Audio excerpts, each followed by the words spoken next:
Bonjour. On va parler aujourd'hui de ce que c'est que la loi, les lois, le rôle des lois, avec un peu la problématique suivante. Si le chrétien est quelqu'un de, de sauvé, de justifié, de scellé de l'Esprit de Dieu, qui appartient à Dieu, alors pourquoi y aurait-il une loi qui lui dirait ce qu'il faut faire, puisque de toute façon il n'est pas condamné par la loi? Et quel regard devons-nous avoir, nous, non seulement sur la loi essentielle de l'Ancien Testament, qui est la loi de Moïse, mais aussi d'autres lois, comme la loi de Noé en Genèse 9, où finalement toutes ces révélations qui sont faites dans le Nouveau Testament, qui pourraient avoir valeur de loi, par exemple, ne devaient rien à personne. Est-ce que je dois le respecter à la lettre? Est-ce que ça a force de loi pour moi? Alors, en premier lieu, peut-être disons que ce verset de Galates 3,24, dire que la loi a été un pédagogue jusqu'à Christ, pourrait nous mettre sur un chemin intéressant. Le pédagogue, paidia ago, pédagogue, on trouve ça aussi dans pédiatre, le médecin des enfants. Le pédagogue, c'est celui qui conduit l'enfant, c'est le tuteur. Et Christ a été notre pédagogue, notre instructeur, notre tuteur. Non, pas Christ, la loi a été notre conducteur jusqu'à ce que Christ vienne.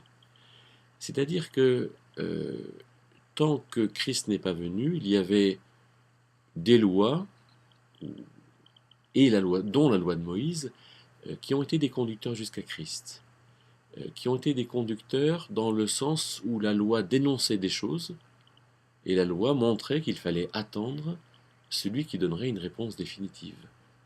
Avant que Jésus-Christ ne naisse, ne meure et ne soit ressuscité, alors la loi condamnait, et celui qui entendait la loi, qu'il soit en Israël ou ailleurs, était tenu finalement de s'attendre à Dieu pour savoir quel serait son devenir.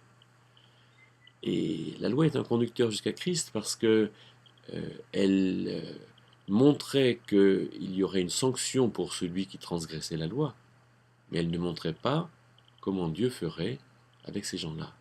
Donc avant la loi, avant Christ, ceux qui étaient sous la loi étaient finalement dans cette difficulté de la condamnation de la loi, pouvaient trouver le salut, mais sans bien le connaître, alors que nous, en Christ, le salut nous a été révélé, et nous pouvons maintenant, nous, vraiment bénéficier de ce salut et comprendre quel est notre rapport avec Dieu, qui est simple, qui est établi et qui est constant.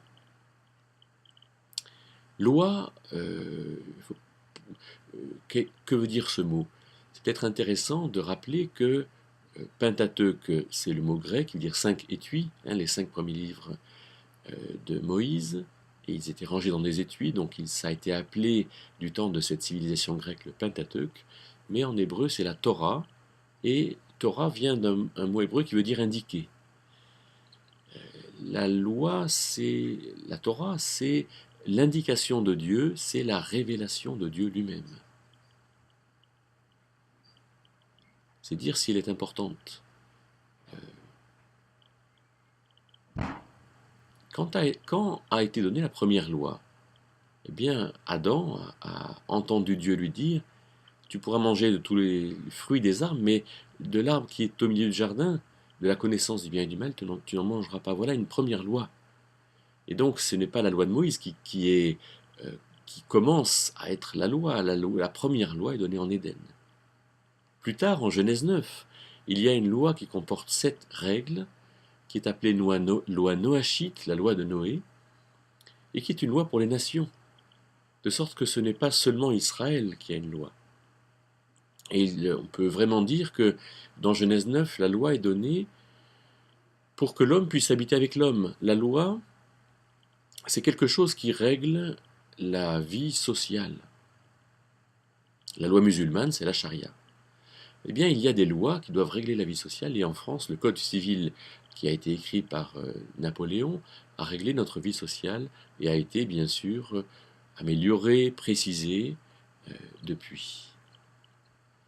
De sorte que la loi est quelque chose qui a assuré, la loi de Moïse a assuré la pérennité, la stabilité et la force de l'État théocratique d'Israël. Alors, quel est notre rapport à la loi?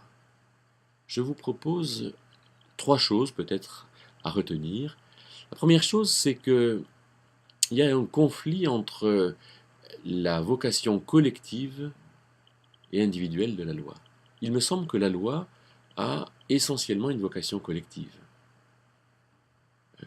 Bien sûr, Dieu dit à Adam de ne pas manger de ce fruit de l'arbre de la connaissance du bien et du mal, mais les lois sont là pour régir nos existences dans un pays qui sont ensemble.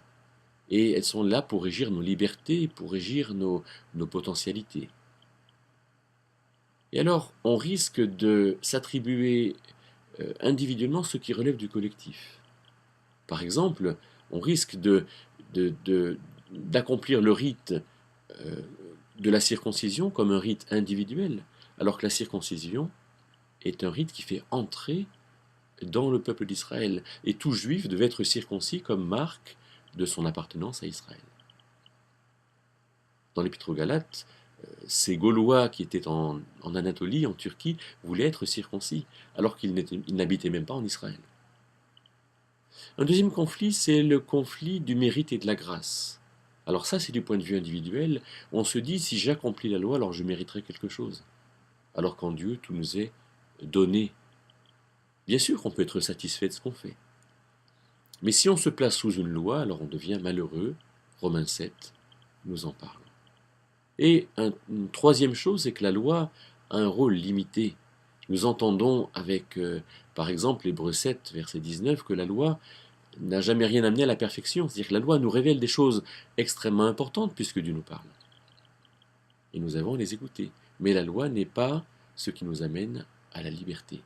Comprenons donc le sens de la loi, sachons écouter Dieu, sachons faire la différence entre le collectif et l'individuel, mais sachons être dans l'esprit, être soumis à l'esprit de Dieu plutôt que soumis à une loi qui n'a jamais rien arrangé de manière définitive.